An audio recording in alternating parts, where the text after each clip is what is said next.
ગુજરાત એસીબીને મળી સફળતા, એસીબીની ટ્રેપમાં ફસાયો વધુ એક લાંચીયો।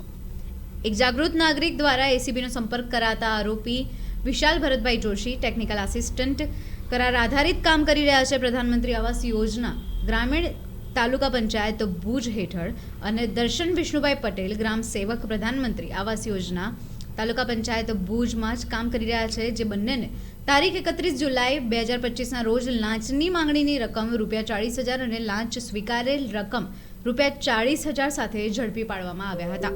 મળતી માહિતી પ્રમાણે આ કામના ફરિયાદીએ પ્રધાનમંત્રી આવાસ યોજના હેઠળ પોતાના તથા તેના સંબંધીઓના મકાન બનાવવા માટે મળવાપાત્ર સહાયની અરજી ભુજ તાલુકા અંતર્ગત પંચાયત કચેરી ખાતે કરેલ હતી, જે અરજી સહાય બાબતે આ કામના ફરિયાદી આરોપી નંબર 1 રૂબરૂ મળતા તેઓએ સહાય માટે જરૂરી ટેકનિકલ કાર્યવાહી કરી આપવા સારું 40,000ની ગેરકાયદેસર લાંચની માંગણી કરેલ હતી। ત્યારે આ ગેરકાયદેસર લાંચની રકમ બાબતે આરોપી નંબર 1 આરોપીઓને મળવા સારું જણાવવામાં આવ્યું હતું।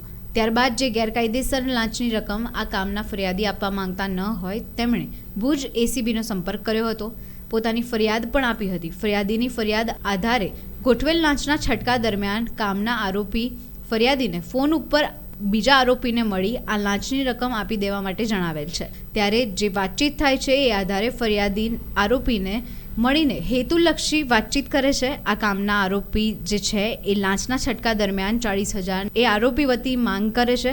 એ બાદ તે માંગ સ્વીકારીને પકડાઈ જાય છે। ત્યારે બંને આરોપીઓ એકબીજાને મદદ કરી ગુનો કર્યા બાબતને લઈને ઝડપી પાડવામાં આવે છે, જેમાં એસીબી ટ્રેપિંગ અધિકારી Shri LS Chaudhary, police inspector Bhuj ACB police station તથા સ્ટાફ સુપરવિઝન અધિકારી શ્રી KH ગોહિલની મદદનીશ નિયામક એસીબી બોર્ડર એકમ ભુજ દ્વારા કામગીરી કરવામાં આવી હતી।